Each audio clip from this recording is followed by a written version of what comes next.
After a lot of research, I just bought myself the brand new Ninja AutoBarista Pro. I've been testing it with my husband for the past 4 days. We love it.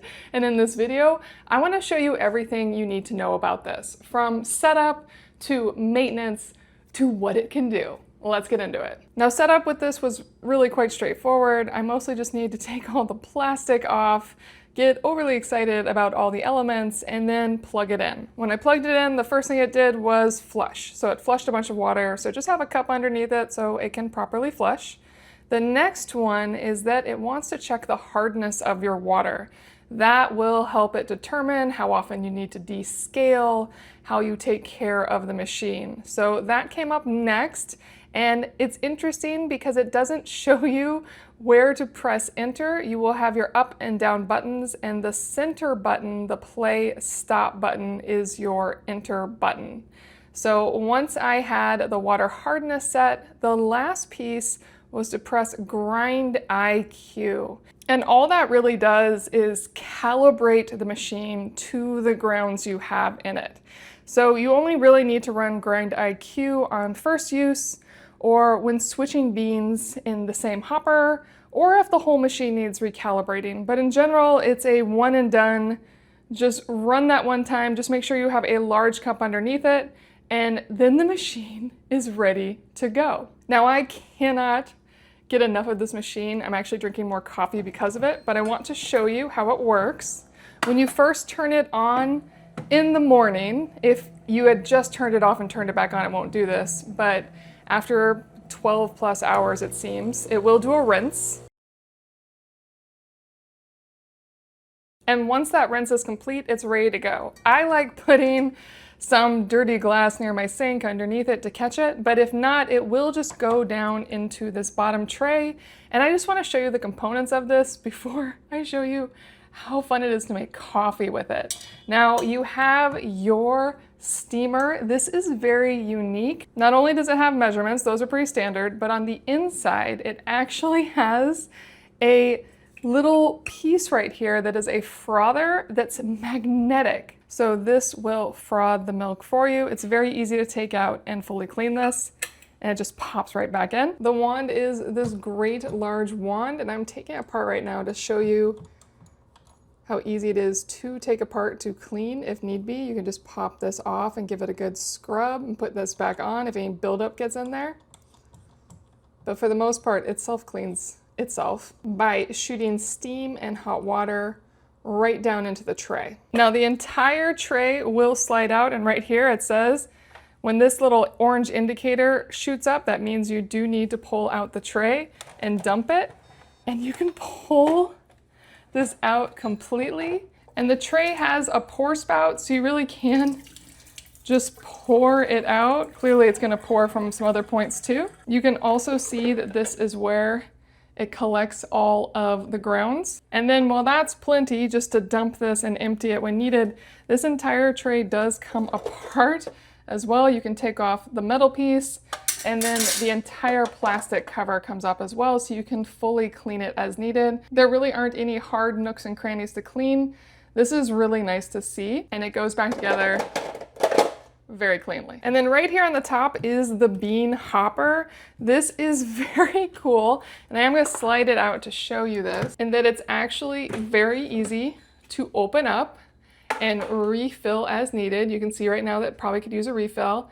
And then you can also pop it right out, and you can see down in there the grinder, and then you can replace it with another bean hopper if you want. You get two, so if I choose to, I could just swap this one in and keep going. Maybe you want to switch to decaf in the afternoons. Maybe you and your partner have different bean preferences. It's very easy to swap out. And while I'm looking at the top, you can also see right here, if you had pre-ground coffee that you wanted to run in it, you can do that as well. And then this is the water tank. I'll show that in a moment. And then right here houses the brew unit. Now this is what is taking those ground coffee beans, compressing them, letting the espresso run through them, and then pushing it out. And over time, you will need to take this out and clean it from time to time, but it's very easy to remove. You can see a very straightforward, clean opening in there, it also can drain down to the tray. And on the inside of the door, you not only have a cleaning schedule with a walkthrough, but you also get this scrub brush, which is really nice, and that it not only can help scrub out any nooks and crannies, but also has the point to clean the steamer. And it has this silicone lubricant. I really, really like that it has the little pockets for it on the machine, because I know I'd lose this otherwise. And this is the first time I've ever changed the hopper while it's been plugged in, and it actually lets me tell it whether I'm using hopper 1 or hopper 2. I'm still using hopper 1, so I'm just telling it that I'm doing that, so that's cool. Now the last big physical piece is the water tank. What I love about the water tank is it's not on the back of the machine, it's on the side, so it's very easy for me to get to, even in this tighter setup. It has a handle right here that is easy to grab, easy lid, and then on the inside it actually has a activated carbon filter. So this is going to keep the water filtered. Even though you're using clean water, the Ninja is actually ensuring that water is super clean. Obviously you don't have to use this if you don't want to, but it's a really nice addition, and it has a manual check-in, and it looks like it needs replaced every 2 months. So this just pops right in, down in there. Nice clean water reservoir. Now if I had one complaint for this reservoir, it's a little small. You can go through it pretty quickly, but it's easy to access, and I have yet to see a water reservoir that's super large. Most of them are comparably sized. So I filled that up, just slide it in, goes in so easily. Now for what is arguably the best part of this machine. This can make any coffee you want for you. So whether you just want a simple espresso or a latte, maybe you want a cold press or an iced latte or a cappuccino, you pick and it will do it for you. So it's really nice and simple to do. All you do is you pick what you want, you tell it how strong you want the beans, and you can go up 5 levels, and the temperature of the water as it goes through the beans. So if you want it to be really high and get kind of maybe more of, not burnt, but closer to that flavor, you can raise that temp, or you can have it lower. You can choose how many shots you want, and then you can choose, when it comes to the drinks that use milk, your froth type, from low froth to super high froth, or if you're doing cold froth. And you can tell it your milk type, so it adapts accordingly, whether it's dairy or plant-based milk. It also has options just to do froth only. So if you're using this to make hot chocolate for your kids, which is something I like to do, or maybe a matcha, you could just use it as froth only. And you can also just have this dispense hot water. When you select certain options like the hot water or maybe the over ice, you'll see another option come up here, and that's where you can choose how many ounces it will dispense. So you can tell it exactly what you want. Now, I definitely recommend starting with espresso if you get this, to dial in the bean strength and temp to really get the flavor that you want before you start mixing it with milk, so you know that the coffee is right where you want it. Or if you drink drip coffee or anything else that's just straight coffee, I would recommend starting there. Now, one really cool feature with this is it has memory buttons. These buttons work 2 ways.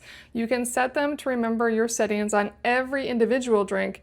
They will also remember the last drink you set them to and automatically go to that. So if you have a favorite drink, it will go to your drink with your preferred settings, and you can swap between them, and it will go to the other person's last memorized drink in their preferred settings. So really, really cool here. And how to change that is you can just choose your strength of bean or whatever the settings are on that specific drink, and then hold down for a second. And when it beeps, it's set. So I can do that with a latte as well, and with a latte, not only am I controlling the strength of the coffee, but I can also control the temp, I can control how many shots, and I can control that froth type. And I am a plant-based milk lady, so I will have it as plant-based, and then I can hold that down and set that to my preferred drink setup. Now let me show you how easy this is to run, as this is truly the best part. First off, I'm just gonna pop this out and add my milk of choice. And that'll be plenty. And then I'll just pop this right back in. And then I want to choose which coffee cup I'm putting under it. And this shelf is key. If you were doing an iced drink, you'd want the shelf out all the way, so you could fill a large cup. If you're doing a mug, maybe you want the shelf down here. If you're doing espresso, you'd want the shelf as close as possible. This will reduce splatter. It allows the coffee to get to the cup quickly so it doesn't cool in the air. And it just gives you a lot of control. It's really easy to move around. And I think that'll be the perfect spot for this latte. And I'm just gonna review what I did here, make sure I like everything, and then I just hit play. First thing it's doing is grinding the coffee. And then it will start frothing the milk. And right here you can see the timer. And in just a moment, it's going to start running the coffee. And as soon as it's finished, it really is as easy as taking your coffee out, taking your milk out, and I like giving this a quick wipe, and I'll put it in a moment as it will spray once I do that, and then just combining. And I imagine I will get better at making little latte designs with this, as this really does give me perfect foam for it. I'm not there yet. Now this is obviously really easy to do a quick hand wash on, or you can throw it in the dishwasher, and then this will clean itself as soon as you put it back down. And now it's ready for the next person's coffee, whatever they desire. Now what I love most about it is how good the coffee really is. It is the perfect way to start a morning or have an afternoon treat. I have actually gotten myself some decaf coffee for my number 2 bin just so I can keep making coffee beverages throughout the day. I would say that is the most dangerous thing about the Ninja AutoBarista Pro is you're going to want to keep making coffee, and it's a lot of fun to try all of the different options. If you have any questions about this coffee machine, let me know in the comments. I am happy to make more video content to show you all of the details. While it is simple in giving you exactly what you want without much effort on your part, it is understandably a complex machine, and I am happy to go through all of it. I am learning myself, and I am having so much fun learning. The Ninja AutoBarista Pro may be a bit of an investment, but I think it's worth it, and I hope this video helps you.